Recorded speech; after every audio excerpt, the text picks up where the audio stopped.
স্টুডেন্টরাও আছে অনলাইনে, তারাও শুনছে যে আইন পেশা আসলে একটা মহতি পেশা। আইনগত সহায়তা, মানুষের সেবা করার বিশেষ সুযোগ, এবং এই একটা পেশা যেখানে কারো কাছে কৈফিয়ত দিতে হয় না, নিজের বিবেকের কাছে কৈফিয়ত দিতে হয়, আর মক্কেলের কাছে একটা নৈতিক দায়বদ্ধতা থাকে।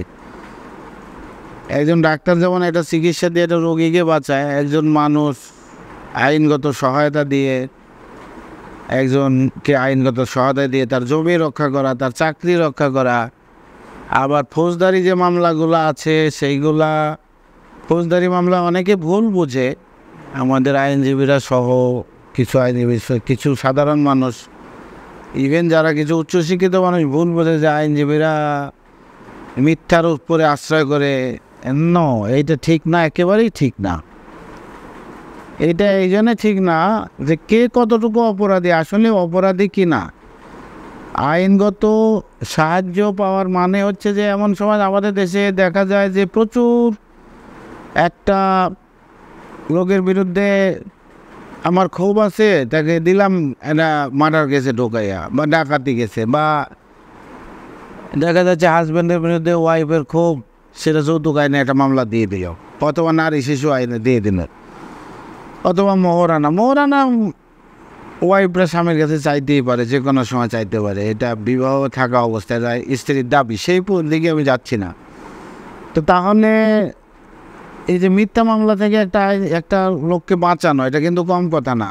কিছু কিছু মামলা আছে, নারী শিশু আইনে আছে, স্পেশাল পাওয়ার্স অ্যাক্টে আছে। আমরা স্পেশাল পাওয়ার্স অ্যাক্ট নারী শিশুর দিকে না যাই, যারা আপনারা স্টুডেন্ট আছেন 3rd ইয়ার 4th ইয়ার, অথবা যারা গ্র্যাজুয়েশন কমপ্লিট করে ফেলেছেন প্রাইভেট বিশ্ববিদ্যালয়, জাতীয় বিশ্ববিদ্যালয়, অথবা দেশের বাইরে থেকে, তাদের জন্য যেটা বলছি সেটা হচ্ছে, তা আপনাদের জন্য তো দণ্ডবিধি, CRPC এগুলো প্রযোজ্য। দেখা গেল যে 302 ধারার একটা মামলা, 302 ধারার একটা মামলা মানে এটা সর্বোচ্চ শাস্তি মৃত্যুদণ্ড পর্যন্ত হইতে পারে। 396 ধারার একটা মামলা, ডাকাতির সাথে মার্ডার, এরকম কিছু মেজর ধারা আছে যেগুলোতে খুব বড় মেজর পানিশমেন্ট হতে পারে। সেক্ষেত্রে আইনজীবীর ভূমিকা হচ্ছে যে সত্যিকার অর্থে এই লোকটা আসলে কতটুকু দোষী। একটা মিথ্যা মামলা একটা লোক ফেঁসে যাবে কেন, একটা লোক জেলে থাকবে কেন, তাকে জামিন করানো, যদি তার বিরুদ্ধে কোনো কেসই না থাকে। মিথ্যা মামলা আমাদের দেশে আপনারা জানেন অনেক হয়, প্রচুর হয়।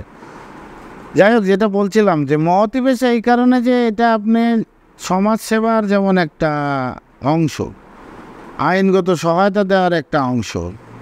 আর আইনজীবী হচ্ছে সামাজিক ইঞ্জিনিয়ার। অন্যান্য ইঞ্জিনিয়ার যেমন বহুতল ভবন করে, রাস্তাঘাট তৈরি করে, রেল লাইন তৈরি করে, ব্রিজ তৈরি করে, ডাক্তাররা ডাক্তারি পেশা দিয়ে রোগীদের সেবা করে, চিকিৎসা দেয়। আইনজীবীদের এরকম সমাজে অনেক কিছু করার সুযোগ আছে, অনেক কিছু আইনগত সহায়তা দেওয়া। আর রোজগার বলেন, আইনজীবীদের যথেষ্ট রোজগারের সুযোগ আছে, যথেষ্ট। মানে অনেকে বলে যে অনেক আইনজীবী হয়ে গেছে, আসলে কথাটা ঠিক নয়।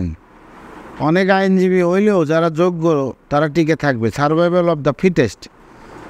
আমি নিজে ব্যক্তিগতভাবে আমার পেশা নিয়ে অত্যন্ত হ্যাপি আছি, কারণ আমার সব আশাই পূর্ণ হয়েছে। আমি নিজেকে একজন সফল আইনজীবী মনে করি আমার পজিশন থেকে। আর সফলতার সংজ্ঞা তো শেষ নাই। আবার আজকাল অনেক কোচিং সেন্টার আছে, আমি এর আগে অনেকবার এগুলো বলেছি, তবুও বলছি এই কারণে যে আপনাদের যাতে চিন্তাটা আপনারা একটু কম্পেয়ার করার সুযোগ পান। বেশ কিছু কোচিং সেন্টার আমি দেখেছি, সুযোগ পেয়েছি, আমাদের স্টুডেন্টরাও বলছে যে সেখানে খুব ভালো ভালো স্টুডেন্ট, অনেকে শিক্ষকতা করেন, তারা পড়ান। আমি তাদেরকে অত্যন্ত সম্মান করেই বলছি, তারা হয়তো আমাদের চেয়ে অনেক ভালো জানেন, আমার চেয়ে ভালো জানেন।